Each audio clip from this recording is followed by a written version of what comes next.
All right, we're going to get started.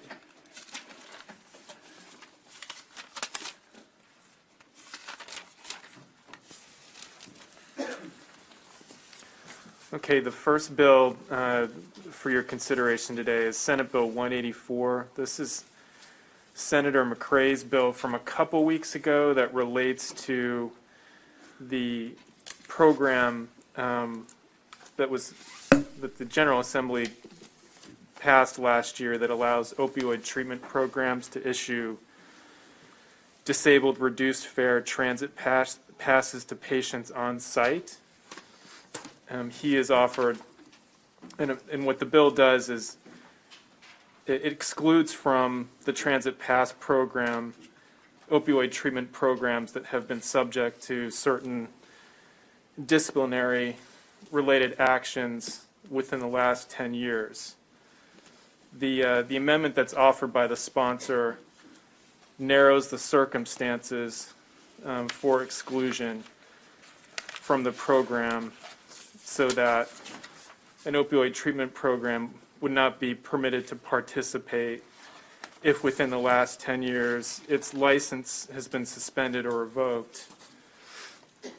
There's been an approval of a settlement agreement establishing specific conditions for continued program operation, or there's an approved petition for receivership.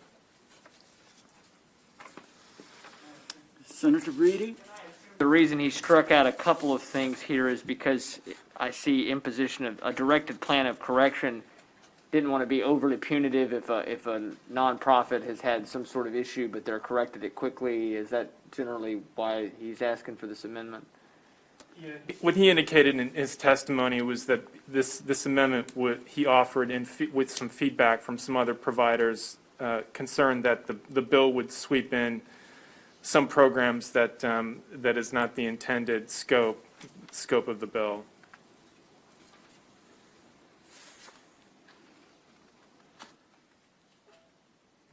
Does anybody have anything to offer, or a motion, or anything?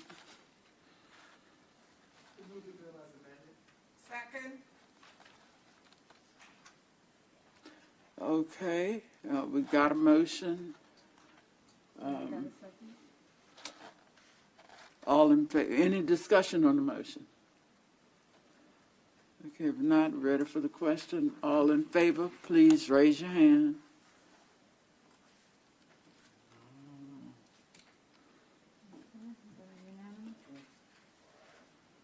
Okay. All opposed? Raise your hand. Okay. All right, well, the motion passes.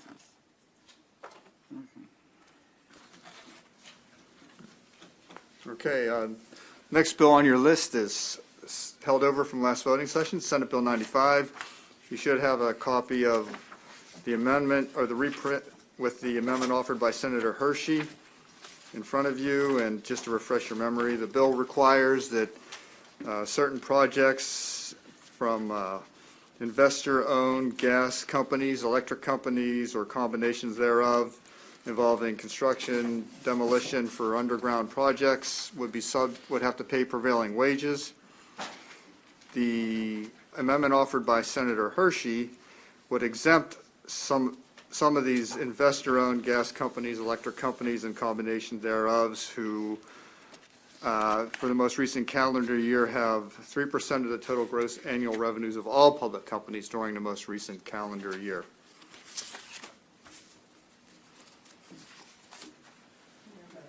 Okay, Senator Hershey. If I could just explain the amendment again. A question was brought up last week on whether this was relevant to subsidiaries, and I've researched and talked to some people. I don't know if anybody else has or not, but it is not. That is not relevant. Each of these utilities have to stand on their own.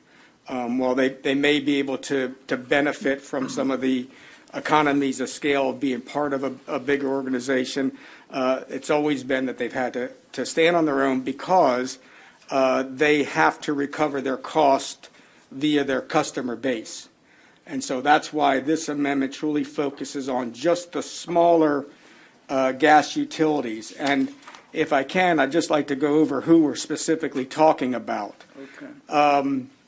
The smaller gas companies that this would affect would be Elkton Gas, which serves about 6,700 people in Cecil County. Columbia Gas, which serves about 30,000 people in Western Maryland. Chesapeake Utilities on the Eastern Shore, again, serves about 12,800.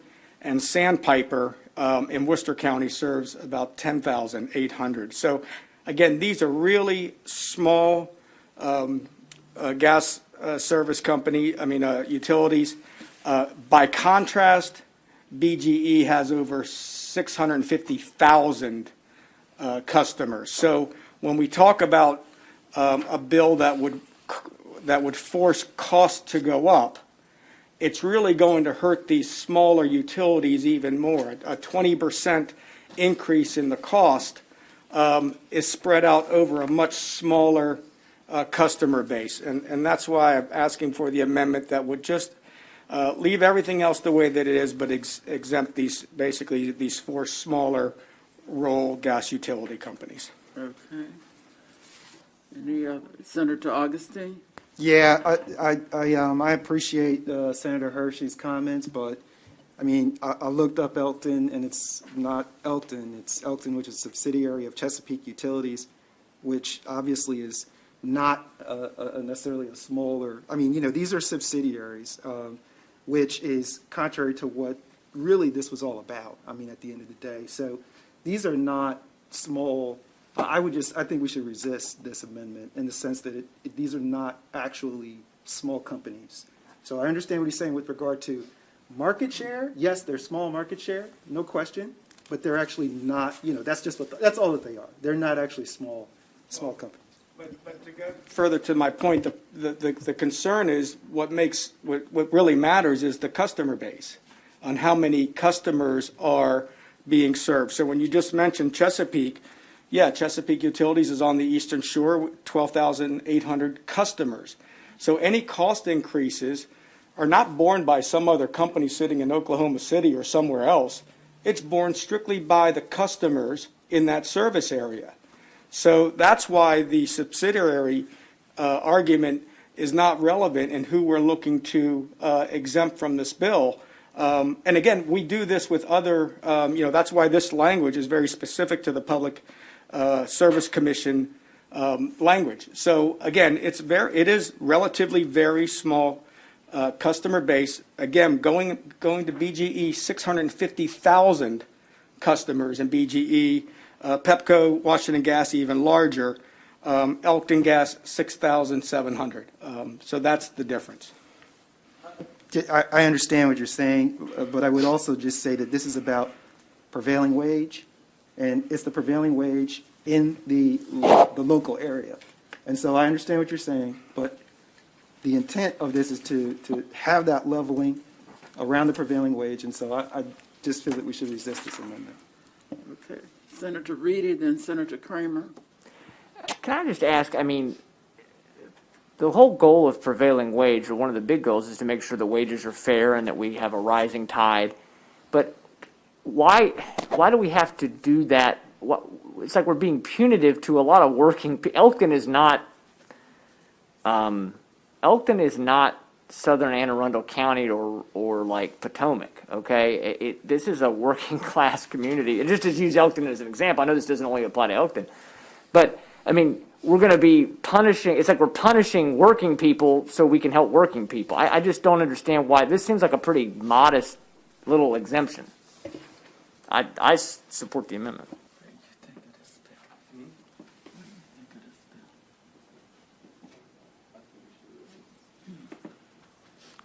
Okay. Senator Kramer, you're next. Thank you, Madam Chair. I, too, would ask that the committee resist this amendment. As noted in the fiscal note, the bill is not anticipated to materially affect utility rates. as Senator Augustine pointed out, there are significant differences in prevailing wage rates between jurisdictions. This issue was brought up last week.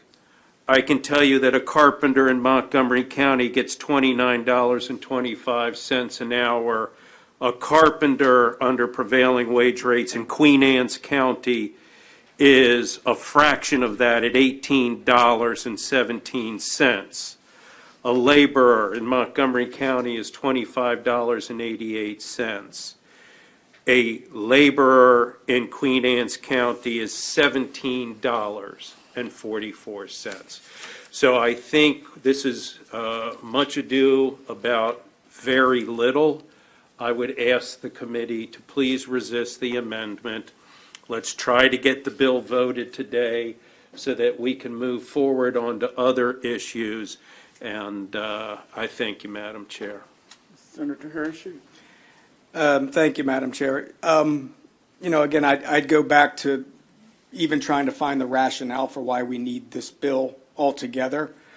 We've talked about, my colleague says the quality of work can't possibly be accomplished from non-union workers, and obviously we've seen that that's not the case. There has been, per my research, I haven't heard of any type of gas explosions that have come into these 3 or 4 areas that we're talking about exempting. We all do know that Columbia recently had an office building that had a gas explosion. Reisterstown had a gas explosion, and of course everybody knows about the Flower Branch Apartments in Silver Spring. Again, those were in the BGE and Washington Gas Service territory, so I assume that would mean that union labor could effectively not provide quality work either, to the extent that we're having more damage in those areas than we are seeing in these other areas. So again, I don't understand the rationale for the bill. I appreciate my colleague wanting to look after the employees out into the rural area, but it's simply not necessary. This is something that we are doing just fine, and the biggest issue that this will affect is STRIDE, and we thought that obviously that was very important that we had STRIDE to be able to raise ratepayer money to go and fix utility gas projects. This will increase costs in these service areas by about 20%. I don't know where Legislative Services gets their numbers, but I've actually talked to the people that are out bidding work, and they said about 20% higher cost, which means less projects would be able to get built with STRIDE money, which again makes it less safe for the citizens in these service areas. So I would ask that we simply carve out these 4 companies, let the big guys play with their union guys and have all their fun that they want to with them, but let's be able to let people that do know how to do the work and can do quality work be able to serve the citizens in these service areas. Okay. Senator Bellman? I think we've done a decent job of framing the issue. I think we got bogged down last week on some of these issues. I think today we should have the arguments, and then I think we need to just do some roll call votes in all candor. So I don't know if there's going to be a motion on the table from somebody who's been part of the debate, and then okay. I'll yield back, Madam Chair. Okay. Basically, my view. We All right. can Is move on. everybody who asked to speak has What is spoken? the motion that's on the table? Well, do you have a motion, Senator Kramer? I would move unfavorable on the amendment, but I don't know if there's already a motion. Was there a motion? Okay. Okay, so we have Senator Hershey moved his amendment first, I suppose. So we'll take a vote, and if it goes unfavorable, we can reverse, either way. Okay, So- all right, we'll follow your lead. Okay, so and I think there was a second All from right. Senator Jennings. Was there a second from Senator Jennings? All right, okay. Vote is on It's his Hershey's favorable amendment. motion, so, correct. Utilities in these areas is the amendment. Okay, you want to call the roll? Senate Bill 95, motion on the favorable amendment. Senator Feldman. Okay, no. No. On the favorable, on the Hershey favorable. Senator Klausmeyer. No. Senator Benson. No. Senator Kramer. No. Senator Reedy. Yes. Senator Augustine. No. Senator Vital. No. Senator Hershey. Yes. Senator Jennings. Yes. Madam Chair. No. Madam Chair, I would move favorable on the bill, please. Wait a minute. Okay, fair, so, Okay. Okay. favorable on the. Got a motion and, okay. I want to call the roll. Senate Bill 95, favorable. Senator Feldman. Aye. Senator Klausmeyer. Yes. Senator Benson. Yep. Senator Kramer. Yes. Senator Reedy. No. Senator Augustine. Yes. Senator Vital. Yes. Senator Hershey. No. Senator Jennings. No. Madam Chair. Yes. Okay. The next bill on your list is Senate Bill 131. And the bill is a very short bill, and it takes, already there's language for the council that says to the extent practical, the Maryland Apprenticeship and Training Council should reflect geographic, racial, ethnic, cultural, and gender diversity, including representation by individuals with disabilities. It also adds and individuals who are Black and Latino to that additional criteria for the membership of the Maryland Apprenticeship and Training Council. I just got contacted by the sponsor of the bill, and I don't have a written amendment yet, but he's requesting also, if you feel so inclined to favor this bill, to also add and individuals who are Black and Latino also to the criteria for consultants, which has similar language to the membership of the council. It says consultants to the council, which is right below lines 5 through 7, shall to the extent practical reflect the geographic, racial, ethnic, cultural, gender diversity of state, and shall include representation by individuals with disabilities and individuals who are Black and Latino. That would be an amendment from the sponsor, just to add that same language to the to consultants who could be utilized by the Maryland Apprenticeship and Training Council. Do we have, yeah, we need a written amendment. Madam Chair, I would So say why that, don't if I might just add, I think this is the kind of language, like, it does matter, the language, and not having, something writing in front of us to really scrutinize it. I think I'm a little uncomfortable without actually seeing it. So I would say that we bump this to the next voting Yeah, why session don't we until we hold have an this bill? actual written amendment. They just reached out late this afternoon. No, that's fair, but I Okay. think it's best to have an actual written amendment. Okay, so we'll hold this one for another voting session. The next bill is Senate Bill 83, which requires the PPRP to include an evaluation of the impact of electric power plants on climate change as part of its ongoing research. Separately, the PSC must consider the maintenance of fair and stable labor standards for affected workers and additional specified climate effects in supervising and regulating public service companies. The PSC may not take final action on a certificate of public convenience and necessity without considering the effects of climate change on the project, and for a generation station, the impact of the project on greenhouse gas emissions. There is also an annual report requirement where each gas and electric company must annually report certain project and wage benefit information to the PSC, which must provide that information to the General Assembly. There are two amendments being offered by Senator Hershey, and those are on the reprint in front of you. The order here has been reversed from the order that they were presented last time. So amendment number 1, which primarily affects page 6, strikes the reporting requirement. And then the second amendment appears on page 5, and that strikes the additional topics that the PSC must consider when supervising and regulating public service companies.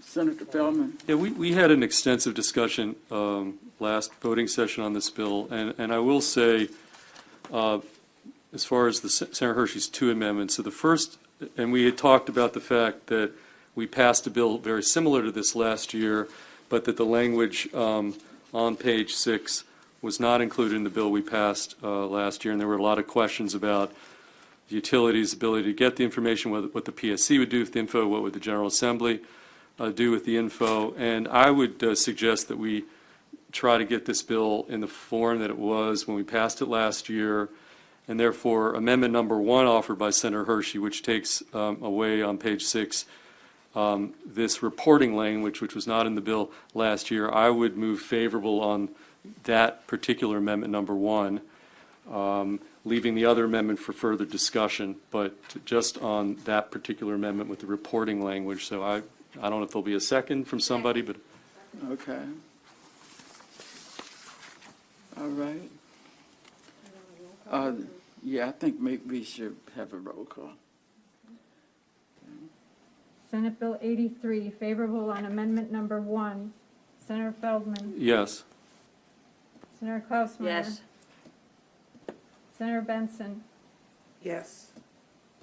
Senator Kramer? I understand Senator Feldman's logic, but I will vote no and respectfully accept that I appreciate his logic. Senator Reedy? Yes. Senator Augustine? Yes. Senator Beidel? Yes. Senator Hershey? Yes. Senator Jennings? Yep. Yep. Madam Chair? Yes.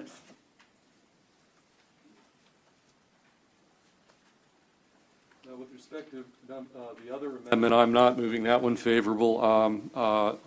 I don't know if we need any further discussion. We had pretty extensive discussion last time. I guess I'll move unfavorable on Hershey amendment number 2.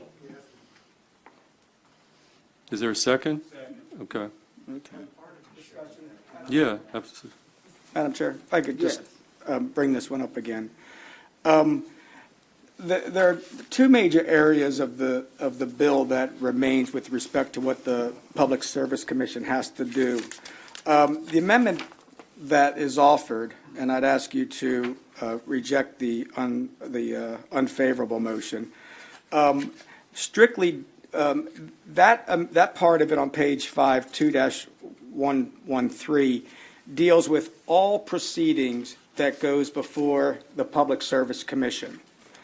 And the reason that we've asked to, or I'm asking to take that out, is because it doesn't seem to be the area that this bill is really challenging, which is the CPCN process. So for instance, let's for instance say a tariff change to telecommunications would be under 2-113.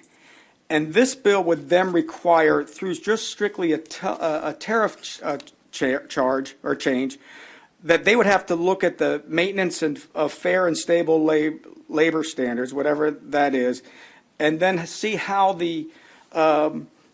this tariff change affects the affects global climate change.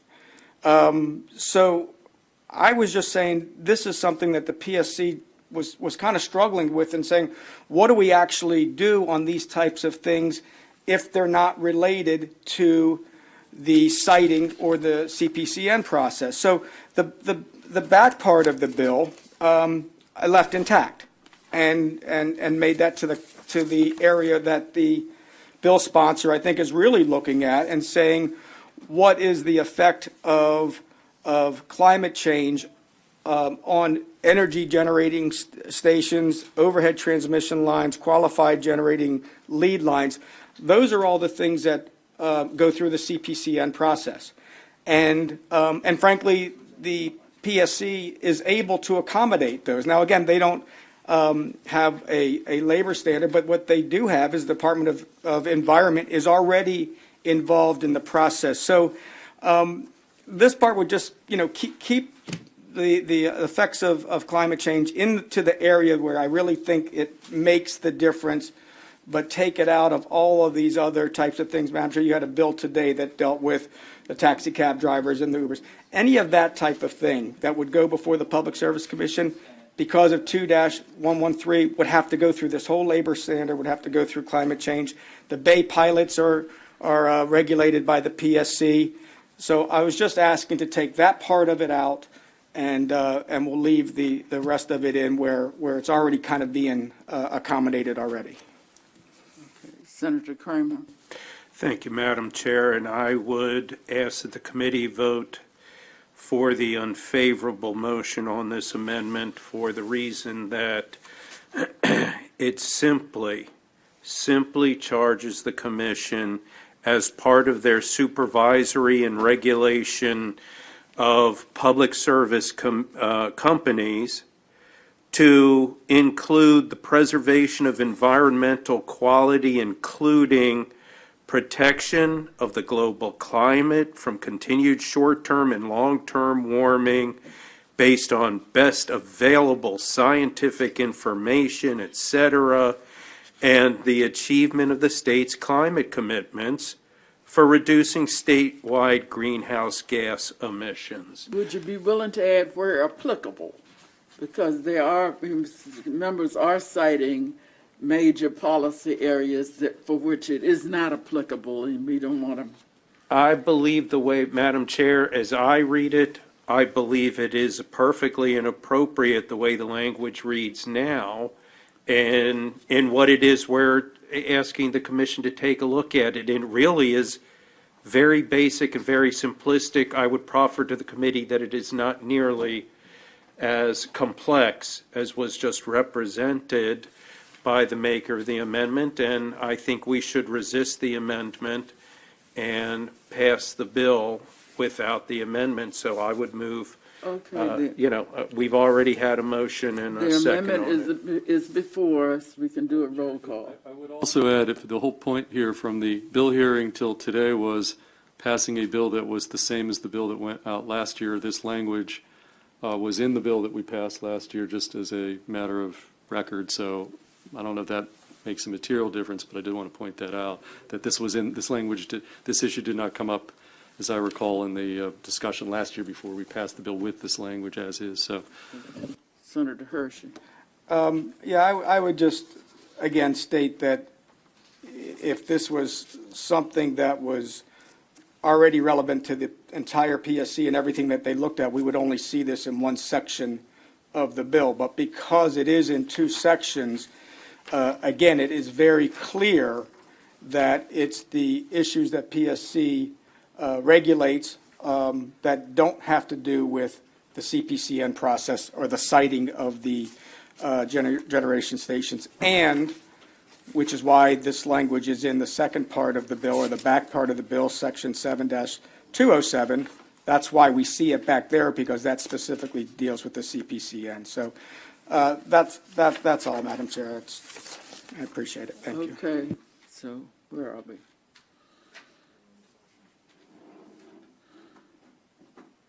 Take a roll call vote. All right, let's have a roll call vote. Senate Bill 83, unfavorable motion on amendment number 2. Senator Feldman. yes. Senator Klausmeier. Yes. Senator Benson. Senator Kramer. Yes. Senator Reedy. On the unfavorable, no. Senator Augustine. Yes. Senator Beidel. Yes. Senator Hershey. No. Senator Jennings. No. Madam Chair. Yes. Move the bill favorable as amended with the First Amendment. Second. Quick, again, I appreciate everyone listening to the amendments. it's interesting because now we're just back to the bill itself, and I'm really kind of torn on this. No offense, it's kind of a do-nothing bill, to be honest. I mean, this stuff is already kind of happening at the PSC. We just now have to formalize that. But what it's going to do, from what we're hearing from the PSC, is make the CPCN process even more expensive and longer. So many of those, like myself, who are trying to fight off all these massive solar development projects out on the rural counties, are kind of actually, might be favorable to this bill, because what's now taking 18 months to get through the CPN process is expected to probably last 24 months and be even more expensive. So it will hopefully slow down the development of these solar projects. Maybe some of the other counties will start, taking up their fair share. My colleague, I don't know if Montgomery County has decided if they're doing, going to the agricultural preserve area, which, obviously we hope that a county like that who's looking at, 100% renewable will start to take their fair share of those things as well, too. So it's kind of a weird bill now. It just kind of, possibly will slow down these projects, these big solar projects. And I think that's probably a good thing for those of us that are having to deal with so many of these projects out in our areas. Okay, if no other comments, we'll do a roll call. Senate Bill 83, favorable as amended. Senator Feldman. Aye. Senator Klausmeier. Senator Benson. Yes. Senator Kramer. Yes. Senator Reedy. No. Senator Augustine. Yes. Senator Beidel. Yes. Senator Hershey. No. Senator Jennings. No. Madam Chair. Yes.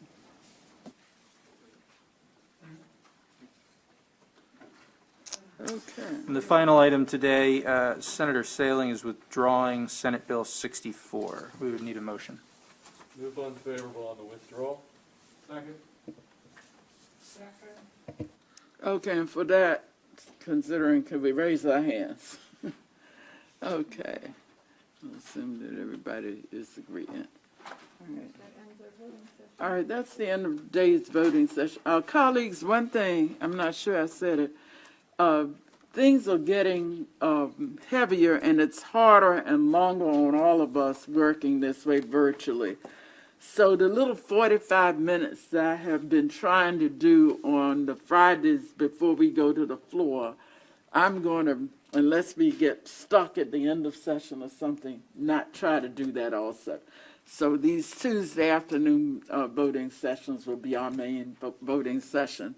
I don't know what happened to our colleague today, but we'll all try to be here and give our all for that. Okay, thank you.